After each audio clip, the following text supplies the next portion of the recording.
Building in a Small Town, where we're talking to entrepreneurs, community leaders, policymakers, and more to find out how they're building things in small towns. I'm your host, Shelby Smith.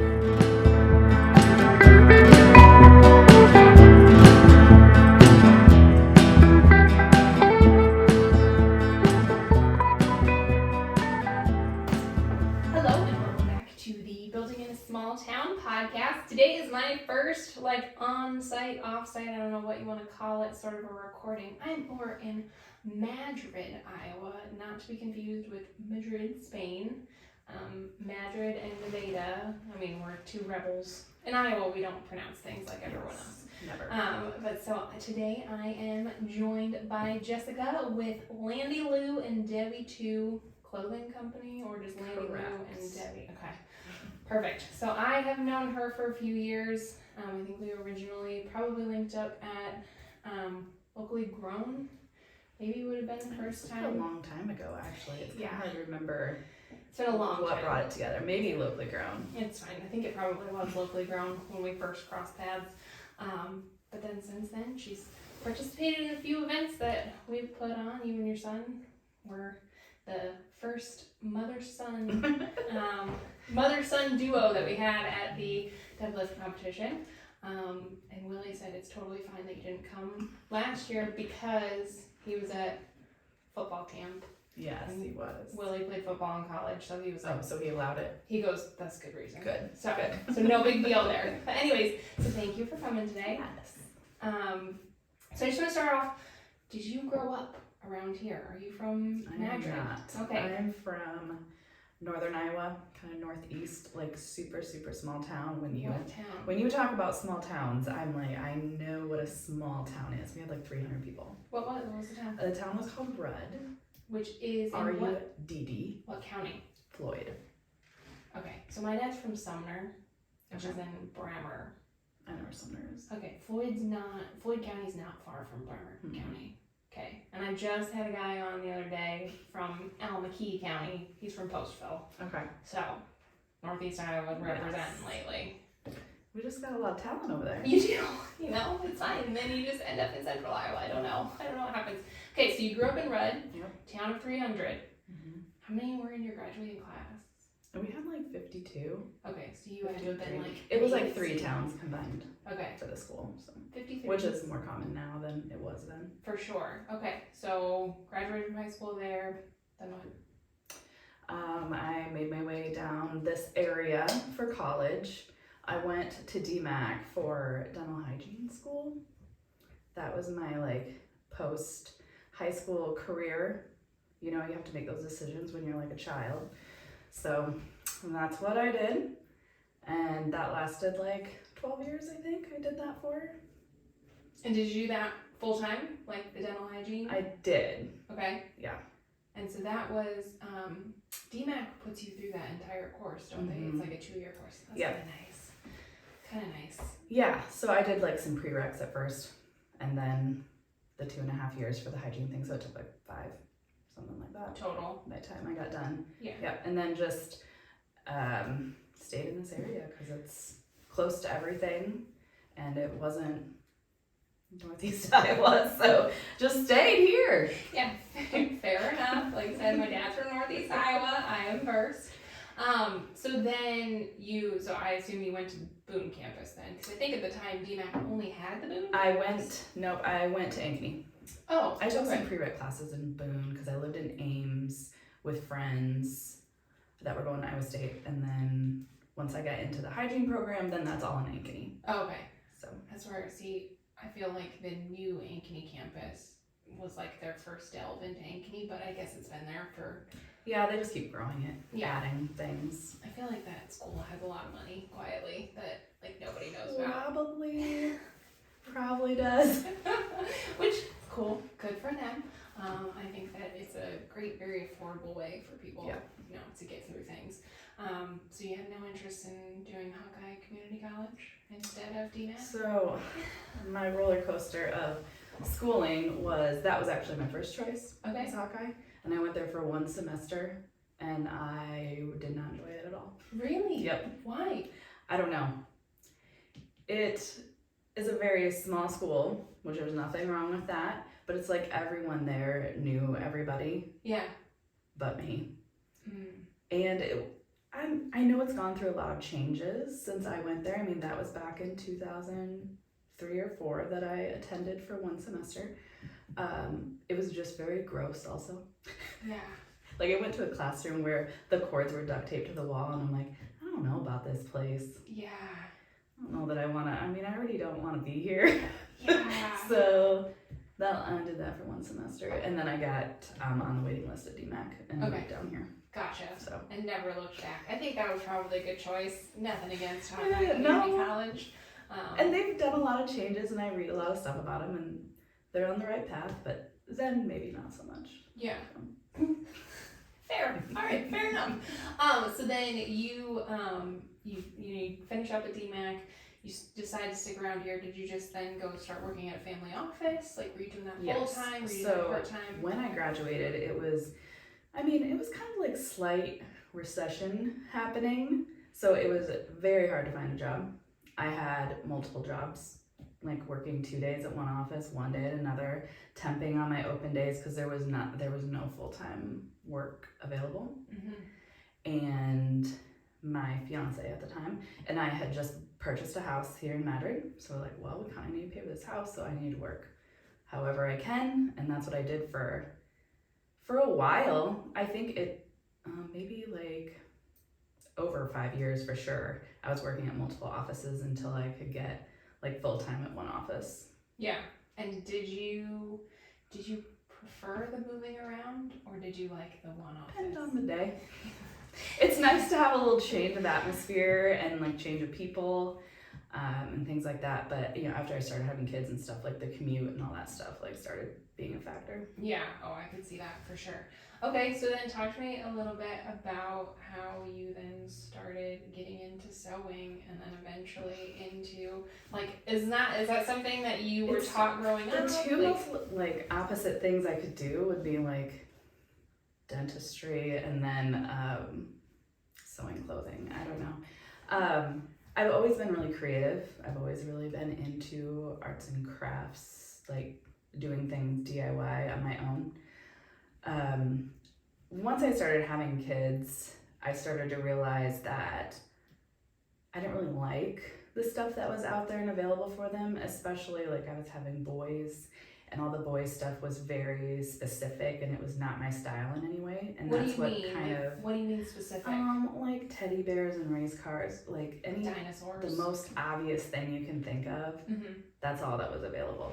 So I started just kind of little things like bibs, making them not have a character on them, or I'm really not into any characters of any kind, so that was also hard to find something more plain, but also not just plain. It's hard to explain, but that kind of got me going, so I started like making them onesies or little pants or shorts or things to go with their outfits, something special. And I even made my son's baptism outfit out of my wedding dress, and that's when it really started ramping up. But I did have to teach myself how to sew. I did some like mild sewing as a kid. I'm sure everybody did, like needle at and school. thread or like machine. Well, the only machine experience I had was just like pretty basic. In fact, the first time I got a machine out, like as an adult, I couldn't get it to work because like that's how much I didn't know what I was doing.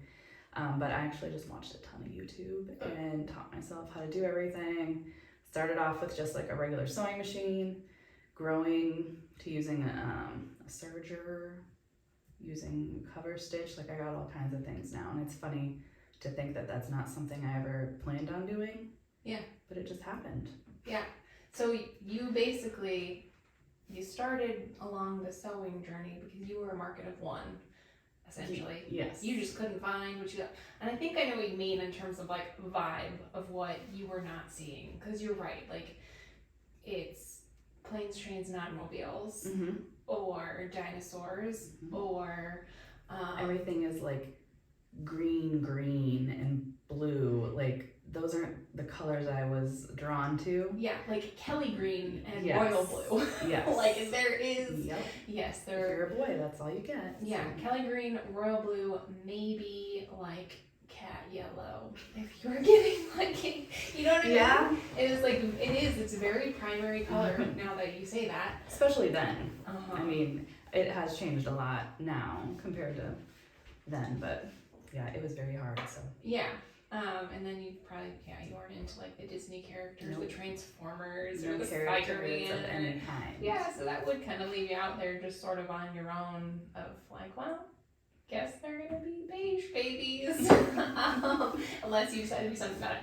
Okay, so you start off making all that stuff. What was it like making that, how did you feel when you cut into your wedding dress?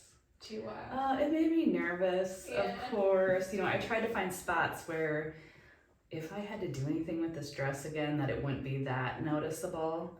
But then when you're making a baby thing, it's so small. So like you're not taking a ton away from it. But yeah. I mean, my wedding dress is still filthy dirty in a bag that it got put in 15 years ago. So it doesn't matter? No, it really doesn't matter. Yeah, never gonna say, never gonna touch it again. No. I can tell you that I will not be making my son's baptism outfit out of my Christmas sweater. But you want to send me that Christmas sweater? And it's like I'm make something. We can test your creativity limits and see what happens.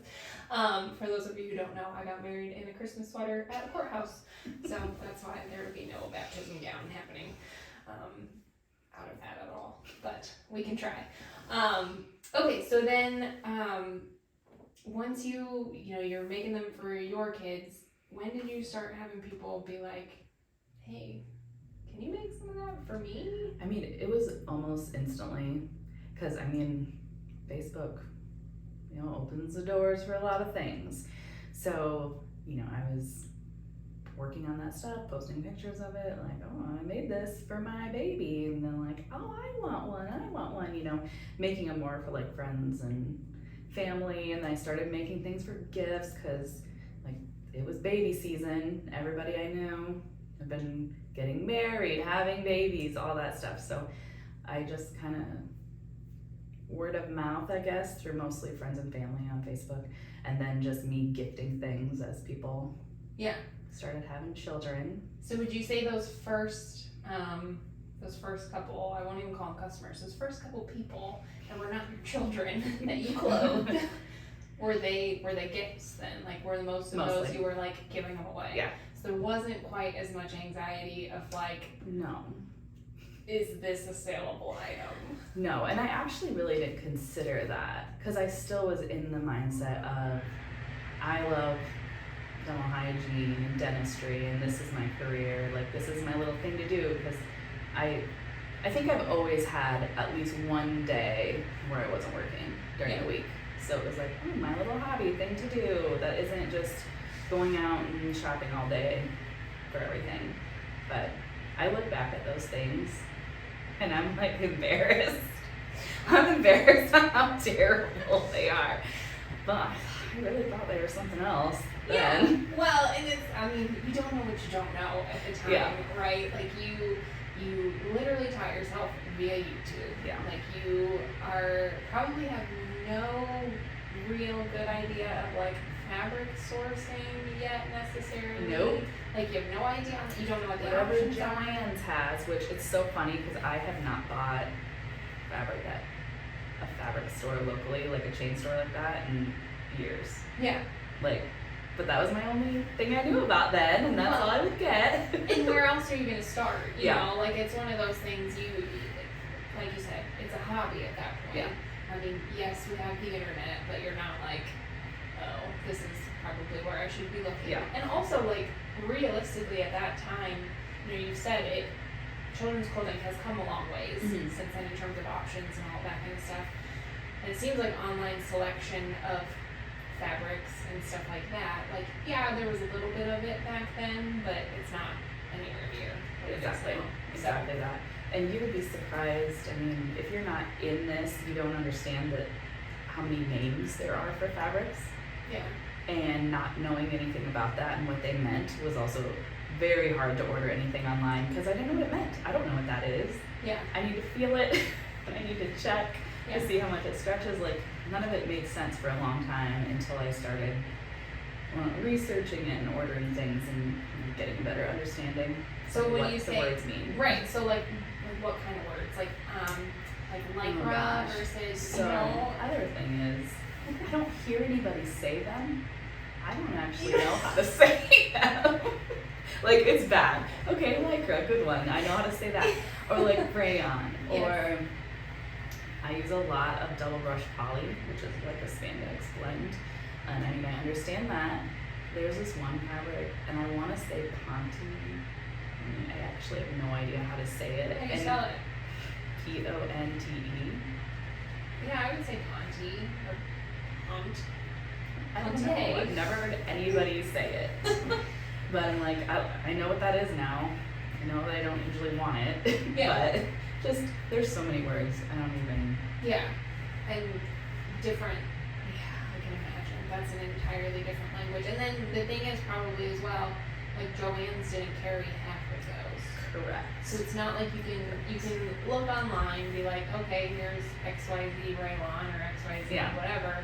Like, well, let me go walk into the store and find the equivalent and stretch it and see how far it's gonna stretch. Like you were just order it and hope. Let's see what happens. Yeah. So then, do you remember your first paying customer? No. Do you remember your first market? Really? Yes. Why? Ooh. Tell me about it. Oh, because I just like I didn't have a style of any kind. It just looked like a scary garage sale. Okay. I still have pictures of it. So paint a picture for me. So a common small, this was a very small market. I believe it took place at like the Moose, something Like along those lines. Sweet. A lot of tabletop stuff happening. So like there I am, I have my table, and when you have clothing, a table isn't always like the ideal way to try to market that. I didn't have any racks. I just had like some baskets, a crate, maybe I put the basket on, and then I laid stuff out. I made my own tablecloth, which like at the time I thought it was so cool. It is so hideous. It's like Is it tie-dye? no, tie-dye wasn't in yet. But it was an old skirt that I had bought at like a vintage store that had, it must have been an underskirt of some sort for like from ages ago, like very, very long time ago. So much tulle on the bottom, layers of tulle, short tulle. I cut the whole dress apart and I made it the bottom half of this whole tablecloth. So it is very gaudy. I still have it. It is hanging up in my studio. I need to get it out sometime. I don't know. It's just a lot going on, a lot of colors. But yeah, that was, you gotta start somewhere. Yeah, you do. So, what made you decide, at what point were you like, I can go do a market, or I should go try a market? Like, was it, had you had people buy some of your stuff already? Like, it's one of those things, I feel like markets, again, have also come a long ways in the last, I would say 10 years or so. Like, there's just more of them. So what sent you down that path of like, It's just when I started spending more time making things. Like once I had mastered something, I made like 5 or 6 of them, 10. Like, what do I do with them now? Like, I figured it out. I made them. They're so cute. I don't need this many. I need to try to sell them and see where that gets me. And I don't even really know how I got to that. I feel like someone I know was selling something, like Tastefully Simple or whatever, something like that. yeah. And they're like, oh, well, I'm doing this one. If you wanted to see if you could do it too. Like, that's how it all came together. But I'm like, oh, sure, let me just toss this together. Next thing you know, you have a tulle tablecloth at the Moose Lodge. Oh my gosh. I'm picturing it right now. I remember it. That's okay. Vividly. It's okay. I'm pretty, we have a picture of my first market, and like I used mason jars full of rice to hold up my signs because I thought it looked farmers market-y. So, That was a hot decor item then. it also. was at the time. I feel like it was all over Pinterest and I was like, that's a great idea, I'm gonna do it. It's an awful idea, don't ever do it. But chalkboard signs everywhere, like it was no tablecloths for me though. I was a bare table girl, so it's great. Good times. Also selling my crickets out of Ziploc sandwich bags with address labels. Yes. People bought them. So speaking of, did you have like tags or anything I did. in yours? Okay. Yeah. Good. So you were like well prepared in that at least. But I don't know if I would have been that level of professional at that I point. mean, I really didn't have that many things to bring to begin with, so I think I would have used like safety pins and twine. Right. Oh, twine was big. Just like a little card on the end with the price. So, Yeah. You probably hand wrote on there. Yeah. Of course. Absolutely. Rustic, handmade. You had to. Oh my gosh. So then, did you sell anything in that first market? I think I did. Okay. Yeah. It was enough to be like, I think I can do this again. I think it was also just like, I was a new mom. I live in a town where I don't know anybody. Yeah. It was nice to just get out and do something. Yeah. And then I made some money on top of that. So Yeah, it was a good get out, talk to people, talk to adults. Yeah, I can see that. That makes sense. So then, when do you feel like it started to escalate and you started to figure out your style? Like, did that take a year? Did that take 2 It years? took a little bit. Okay. Probably almost, I mean, my style has changed a few times through that. Weird. Everybody's does. Probably 4 years, 3 to 4 years in, I started being more specific about things, not just whatever people wanted, you know? Yeah. And then that helped draw in the people who had that same style. And then, you know, it makes you happier when you're doing something that you think is beautiful, Yeah. as opposed to something you think is gaudy and terrible. Right. It's really hard to produce that. Yeah. Yes. When your heart's not in it, it's just not going to turn out quite the way it is. That's why I always say I can't make the deviled eggs for Thanksgiving because I hate hard-boiled eggs, hate deviled eggs. So if I make them, even if I'm a good cook, they're not going to turn out right because my heart's not going to be in it. So I just don't make them. Somebody has to bring them, which is fine. So then prior to that, like prior to you honing in on your style and all of that though, like were you taking custom orders? Like if somebody came to you and was like, hey, I have this really gaudy onesie that I want for my little boy or girl, like here's Pinterest, can you go recreate it? Would you say that was making up like a fairly large percentage Mostly. of your? Yeah. A lot. I seem like at first I did a lot of like birthday, specific date type things, like baptism, birthday, tons of birthdays. I feel like I don't really know when Etsy came into the picture, but it wasn't very popular then. Like Pinterest, yes. Pinterest was going all out and people would find ideas, but they just don't have the creativity to like make it themselves. So yeah, I got a lot of, or just like they would tell me their theme or something like that. And they'd kind of let me do something. Those were my favorites. Yeah. Be like, this is my theme. You just do what you think would look good. Right. Create a cute outfit for me. Yes.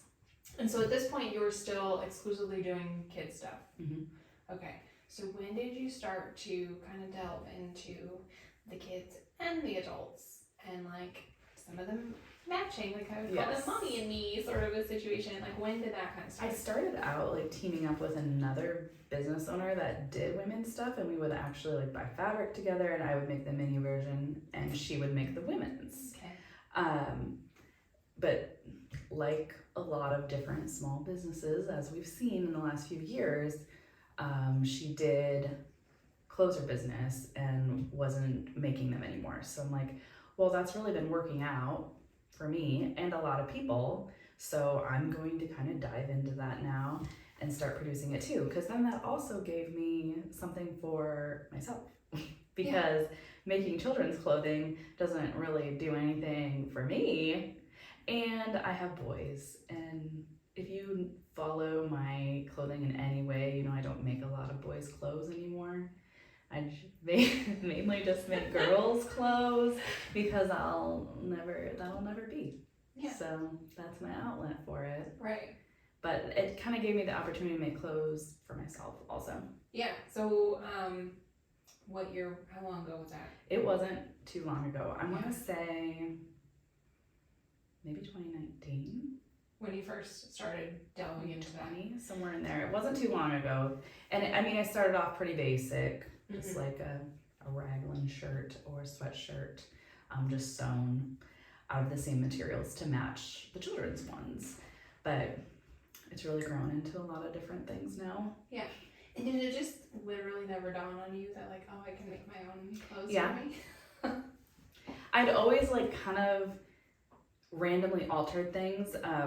Any of my friends that have known me for a very long time know that I have a very specific want all the time. Like I will just vision, this is what I want to wear and these are the shoes I want to wear, and I will just go on a hunt to find them. However, they don't normally exist. Yeah. I didn't see them somewhere. My mind made them up and they don't exist.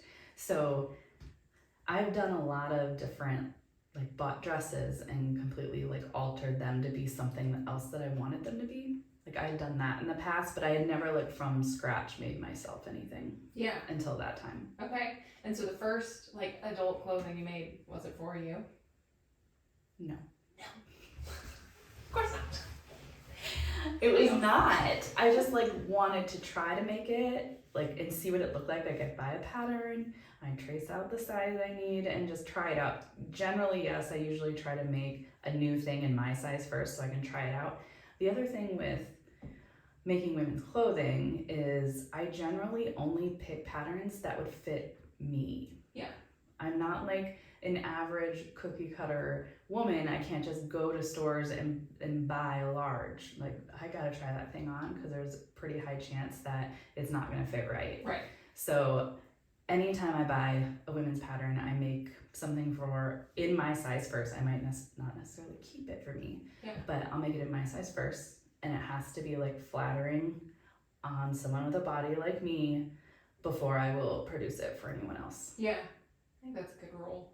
It's just, that's a good rule. And it makes sure that you're excited about what you're making. Yeah.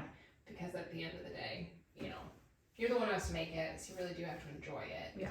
So then, when you're coming up with, where are you getting your inspiration now?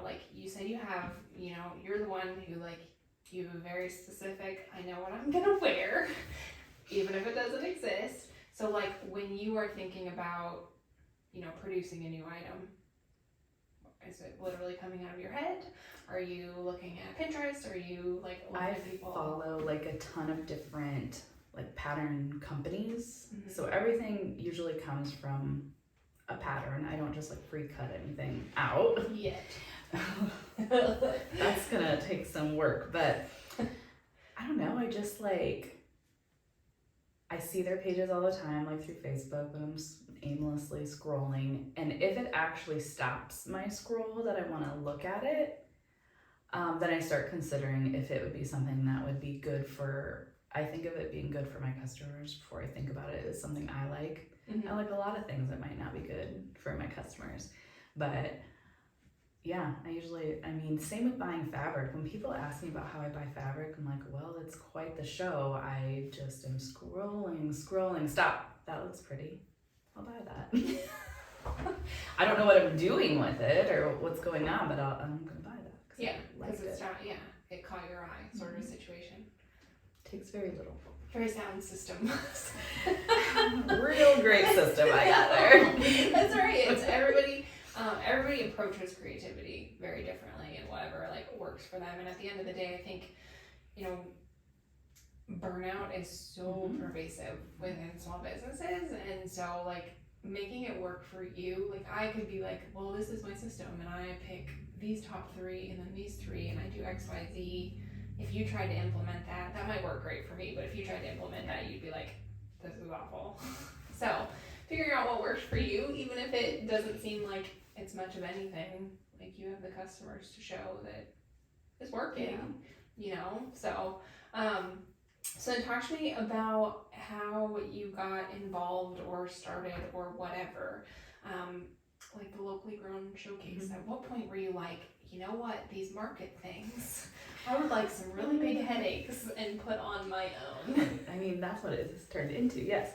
But like going back to that Moose Lodge, those were really the only type of markets I was finding out about at that time. I mean, really, it wasn't as oversaturated then as it is now either. So they were kind of hard to come by.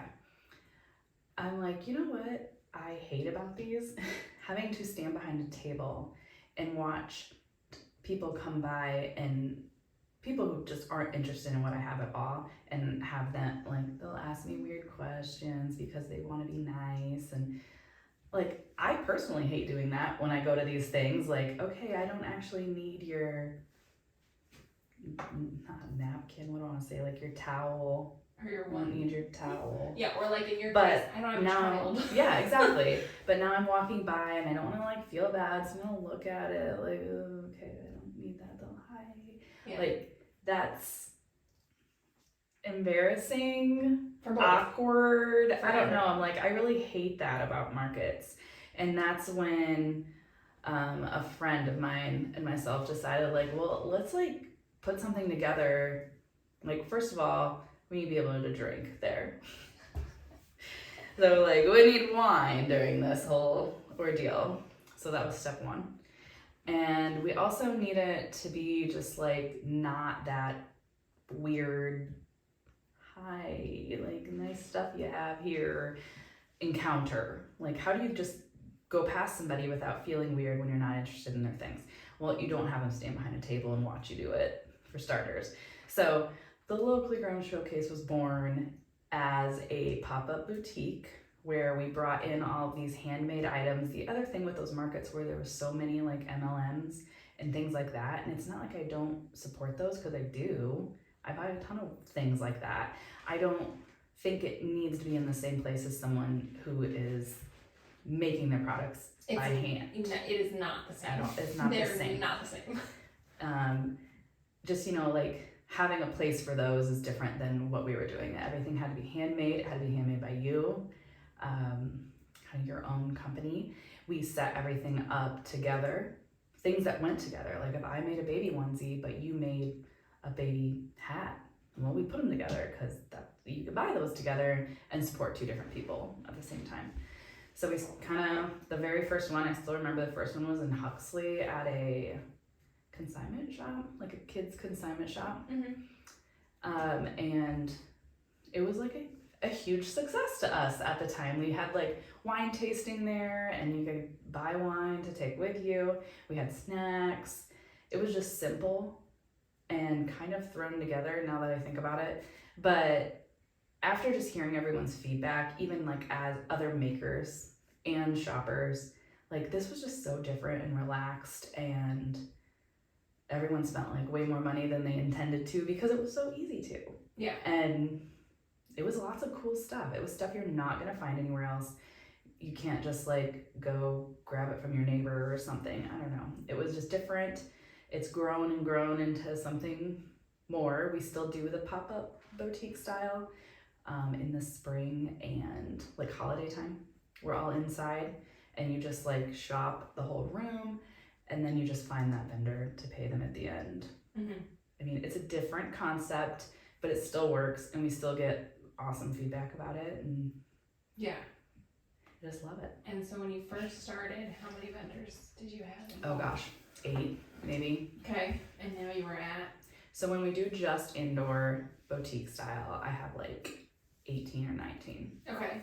So that's about all I can fit. Yeah, to make sense. Yeah.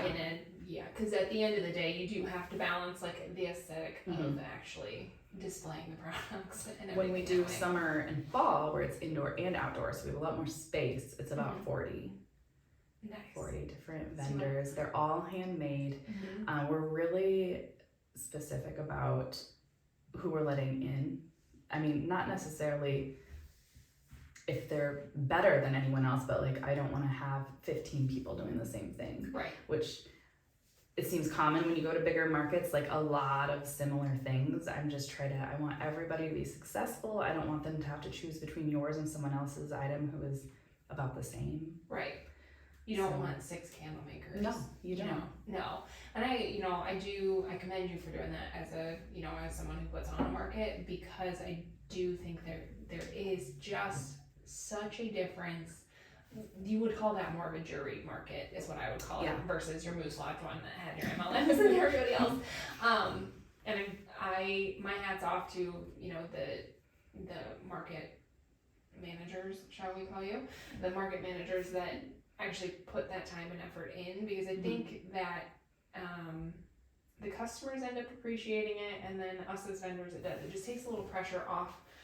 Granted, easy for me to say, like, I show up and I'm the only one ever. I'm not concerned. But if there was another one, I wouldn't let them in. Well, I appreciate that. I very much appreciate that. But so yeah, for me, it's not as big a deal, but I do, like, I see it with, Mary would have an absolute cow if there was another tea person, and rightly so, like, I get that.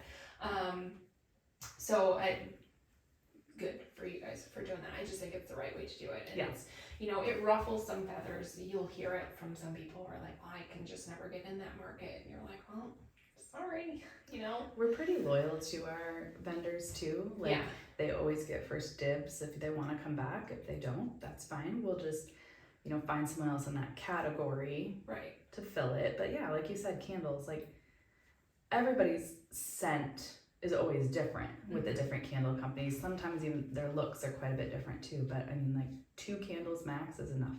Yes. Even 40 vendors, 2 is enough. Yes. Nobody needs to pick between more than 2 candle companies. Right. Like, there's more things we can do. So many more things. Yeah. So many more things. So I definitely, you guys are up to 4 a year on that? Yep. Each season. Got you. So 2 indoor outdoors and 2 just strictly boutique. Do you have a preference between which one you like? I used to love the boutique one more because I love when it's all combined. They each have their perks. The boutique one is way more work for me. Why? Personally, because I set up all of their products for them. Like, they drop them off. Point of sale. Oh gosh. And I set up all of the displays and display all their products together. I mean, oh gosh, do you also then, are you like the sole checkout person? No, okay. So they each have their own checkout. Okay. But they're just kind of like, they're standing at a counter that has a sign above them that says what their business is. So when people purchase something from them, they find that business and they check out there. It was just easier in the past to set up everything on our own. I've like gotten like a little bit less help every time. So about 3 of us are setting it up. Yeah. And it is a lot of stress, but the best part of it is standing behind this counter with all the other business owners and getting to talk to them. Yeah. Getting to talk about their business, their customers, what they're doing, and maybe other markets they've done, like highs and lows, things like that. Right. You never get to do that at a market. No. And you're always just like, we should get together, and that never happens. So like, that's the best part of it, I think, is not having, you don't have to have that awkward interaction with your customers. Yeah, or kind of feel like you are constantly on and selling sort of situation.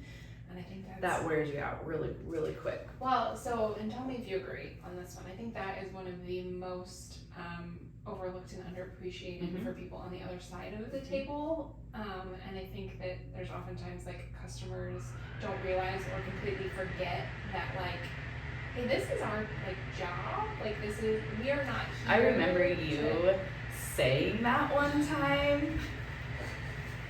When you're like, one more person has to tell me how gross crickets are. Like, yeah, I know, they're my entire life. Yeah, thank you. Well, I have since gotten a lot, whatever. I'm so used to it. It's 6 years at this point. I'm so used to it. But you catch me on the wrong day and I still have that same reaction.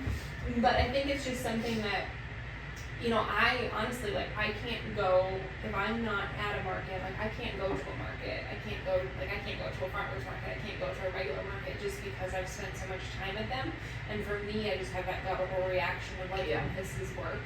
Like even if I'm there to just like hang out and have fun, I am traumatized. Let me tell you, like I am beyond traumatized. Can't go to state fair. Can't do any of it. Goodness.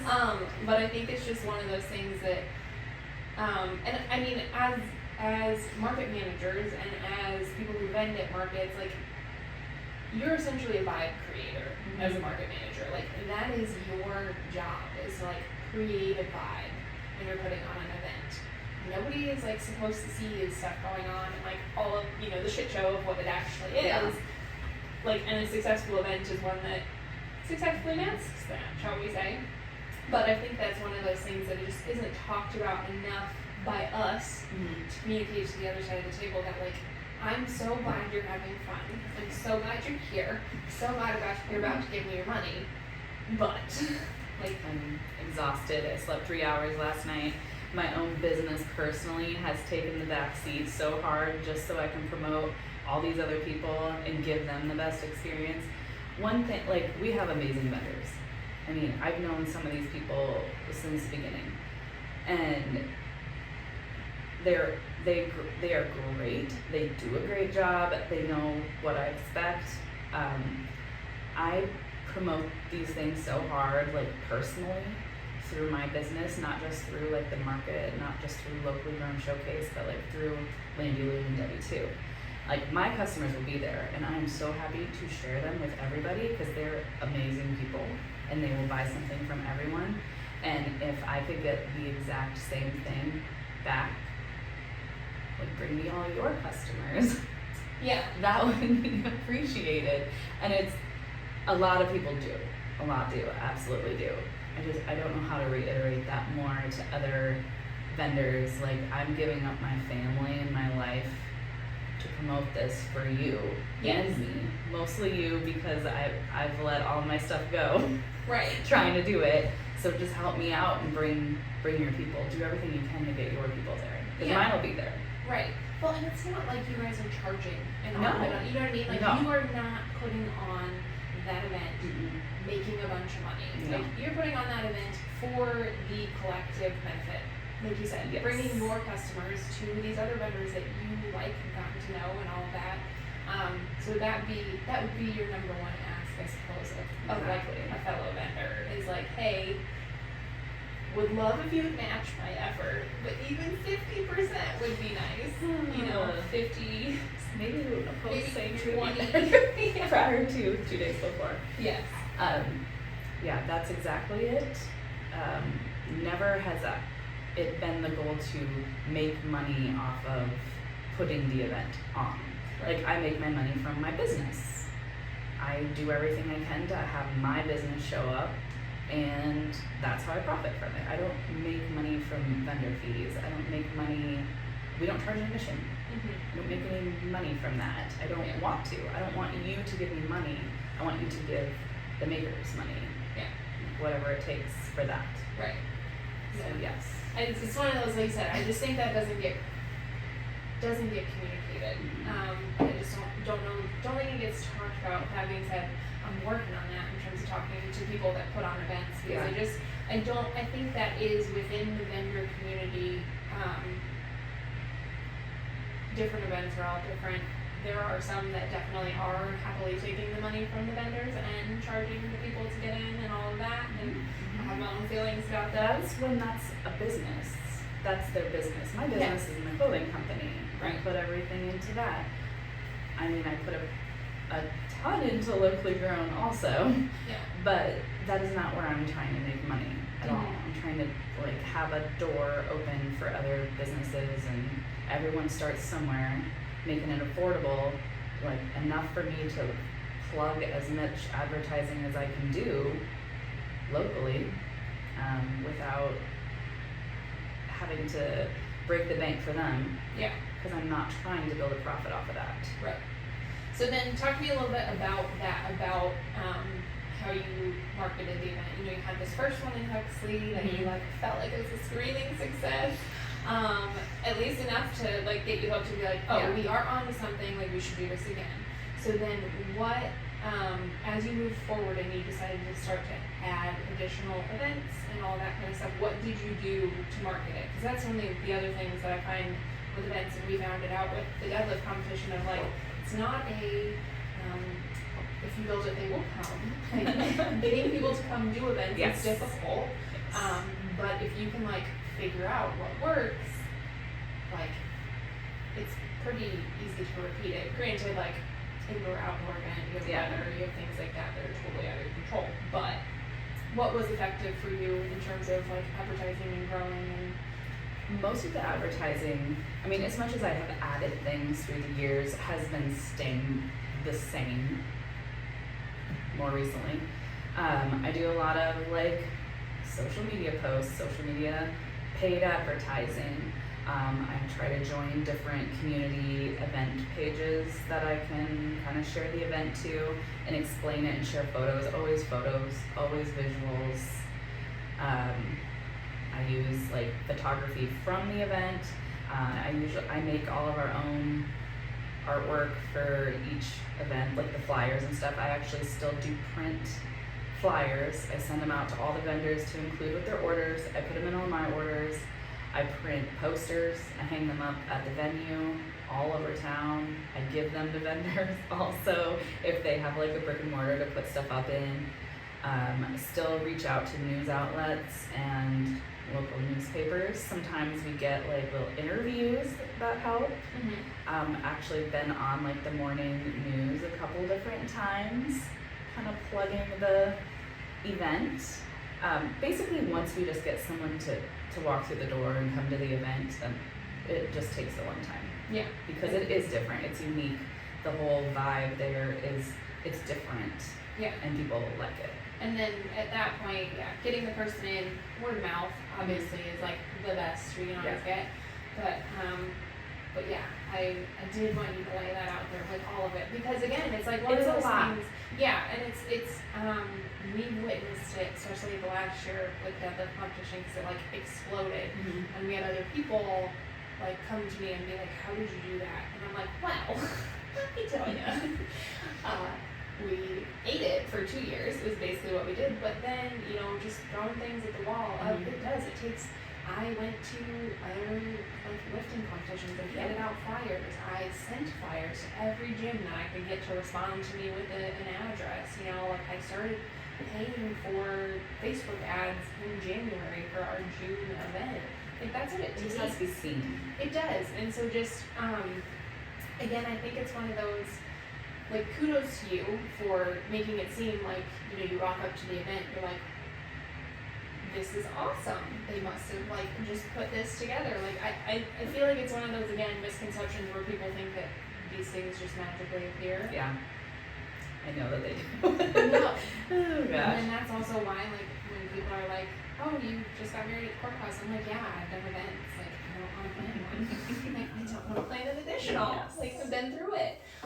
So I know what it takes. So yeah, it's a lot of work, but I don't know. I kind of like it. I prefer that in the reward is always good. It is. Like selling things. It's not even, obviously it's about the money a little bit because I need the money because I need to pay my bills. Right. But just seeing people wearing it is like the biggest highlight of my life. Someone asked me once, like, when you go to like a game and you see like people wearing your stuff, does it make you feel weird? And I'm like, no, it makes me feel like a queen. Like, I don't even know how to explain it, but I'm just like, I made that and you're wearing it and it looks great. Like, that's the best feeling ever. So when I have those events and I sell like an entire rack of clothing, and it's someone who comes back and comes back and comes back every time because they know exactly what they're gonna get. And they always feel great in it. It lasts a long time. They know what to expect and they tell me about it and they show up wearing it, and it's the best thing. That's my favorite part. Like, I do want the money, I need it. Just like anybody needs money. Yes. But my favorite part is just seeing them in it and being happy in it. Yeah. Oh, I love that. So then, talk to me about that, because you produce a lot of Madrid Tigers gear lately. At least that's what I've been seeing popping up on your social media. So when did you start like doing that? Was it when your kids started to get a little bit older and they started to get into athletics, or was it just something that was requested? That was me first. Okay. That was for me first. that's another thing. Back to me being very specific about things. I don't like a lot of imagery on my chest. So when you buy something from the school, which I still do, I order something for my kids every time. I don't order myself anything because it's not my style at all. My kids started getting involved in little t-ball or whatever, and I wanted to wear something to support their team. A lot of it didn't exist at that age. When they're younger, there isn't anything for the parents. So I just made something for myself, and then someone else asked me to make something, and it just kind of went from there. And it is still every year someone asking me to, but I'm also like making something for myself generally. Scratching your own itch. They actually had on the football order a really simple sweatshirt that I liked. And I'm like, oh, that's really simple. Like, I would wear that. Oh, it didn't fit at all. I've never worn it. It's still in my closet. And I'm like, well, that was a waste. Yeah. I should know better than this. Back to why I make everything myself. But yeah, the town is super supportive. I mean, I've even had other area schools like have me personally design stuff for their school to sell. Just, that's all it takes. Someone with like a specific taste, similar to me, wanting something to be produced that isn't there. And that's the way it's been with most of my Madrid stuff also. And, I know a lot more people in the community now than I did whenever I moved here a long time ago now.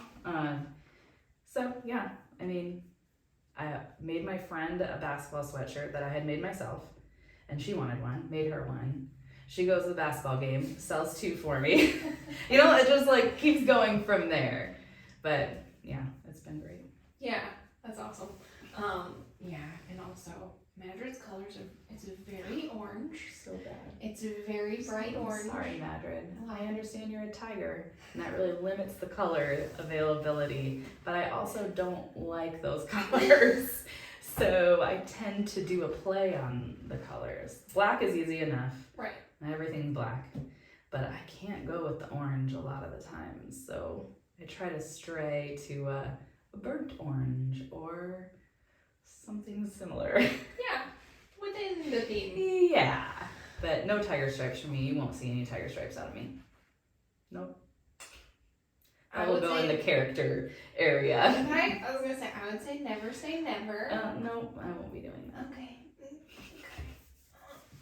What if somebody comes out with a really, I don't know if I never say never, but now that I think about it, it just reminds me of like Tony the Tiger. No, not Straight happening. up Tony the Tiger. I even made a cute tiger sweatshirt design. I put it on like a black leopard sweatshirt, and one of my friend's husbands actually said like, well, this doesn't make sense. Why isn't it tiger stripes? And I'm like, because I don't like it. Never will it be tiger stripes.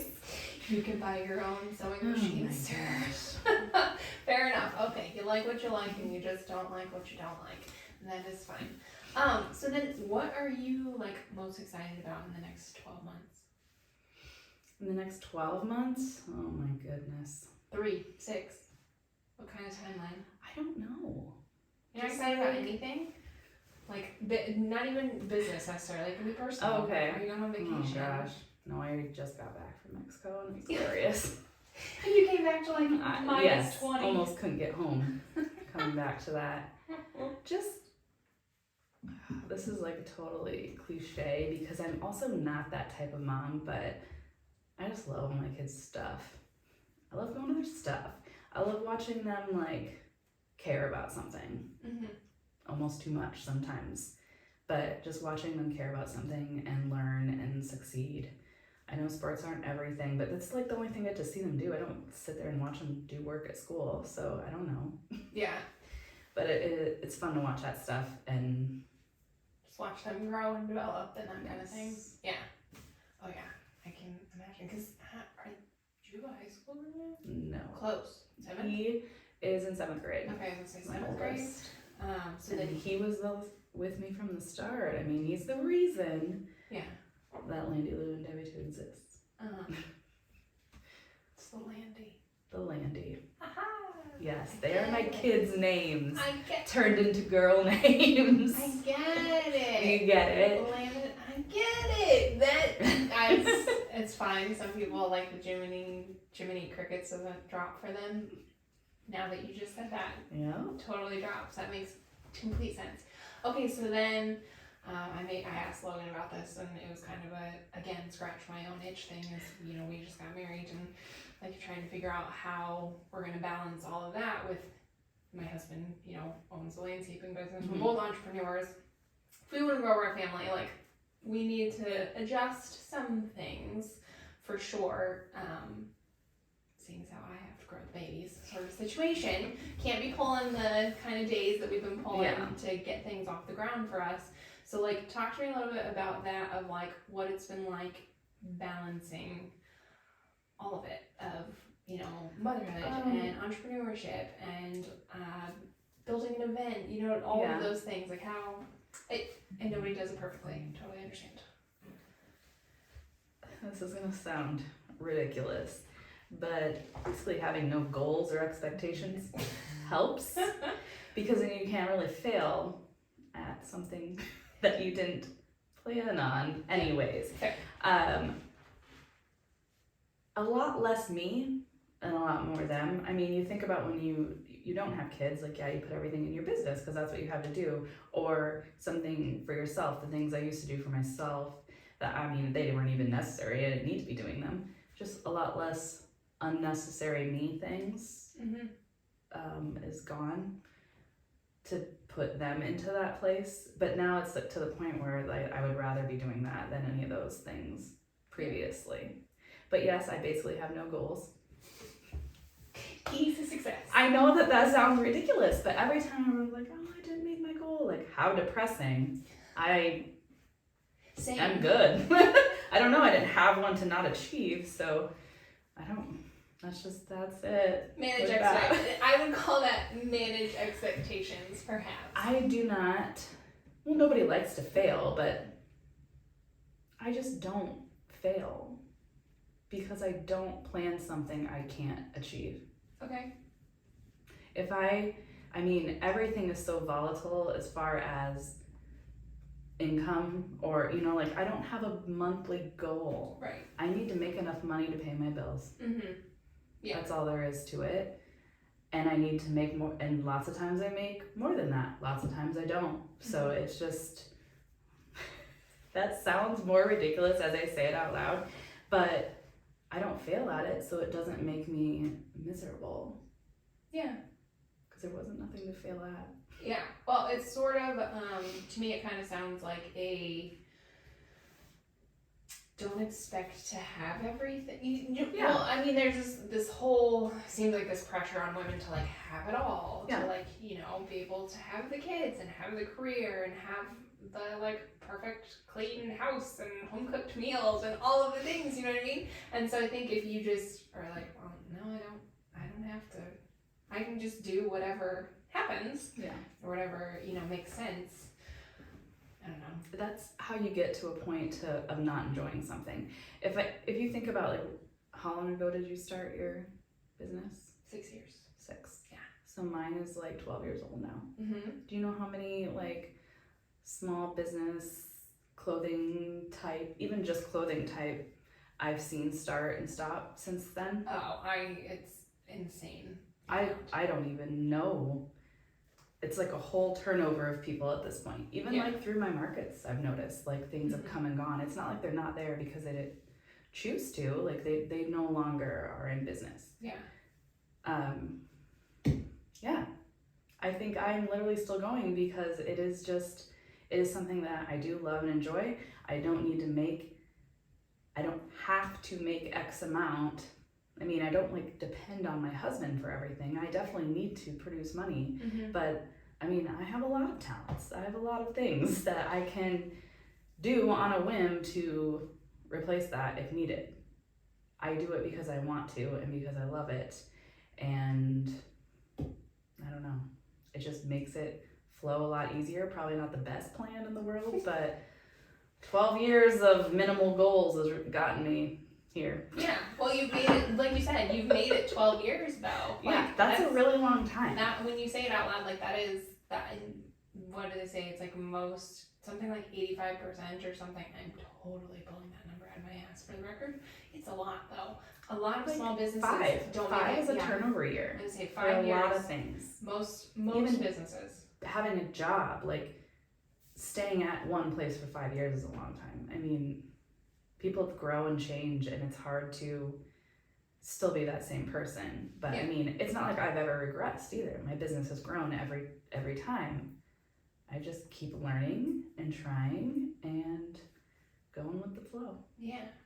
So what's the next project with Landy Lou that you're excited about? Yeah. No, but I'm saying, like, is there like a technique that you've been watching on YouTube that you're like, that'd be cool? Like, I need this piece of equipment. Oh, yeah, but I can't. So I've already let that go. Like I did a whole bunch of research on like this embossed look. Oh gosh, no, that's like never going to happen. But maybe someday it will become more feasible. Yeah. It's like where they use a metal plate to like press the image, like stretch the material to press the image into it. It's usually just wording. Right. And then another metal plate goes over it. Uh-huh. Like this only happens in factories is what I've come to realize. Yeah. And like there's no way I can produce it without it being extremely expensive. So like, you know what? I'll just keep on being me. Yeah. And I'll just let that go. And that was like the only real new thing I came up with and then shot myself down with it. But it wasn't really a goal, so who really cares? It was just I'm good. It was an idea. It was a win. It was an idea. It ain't gonna work out. So. It was a win. That's fine. Well, cool. Is there anything else that you would like the people to know? Maybe it's something about the booming town of Madrid and the stuff that you're doing here. Town of Madrid. So Madrid, I'm a transplant, not from here. I'm not a Madridite. You know what it's like in small towns. You're not from here? I'm an outsider. Mm-hmm. I'll always be an outsider, and that's fine. That's fine. I don't know Joe's mom's cousin's nickname. I will never understand that, and I don't care. Just as you said when you came in and you saw all these different buildings and stuff, I just want more people who've always been here and are just like want their town to be something to give it the chance to be something. I feel like we have all these buildings, and as you know, the economy and all of this stuff that even rental on things are so absurd. And I know you're trying to make money. Who isn't?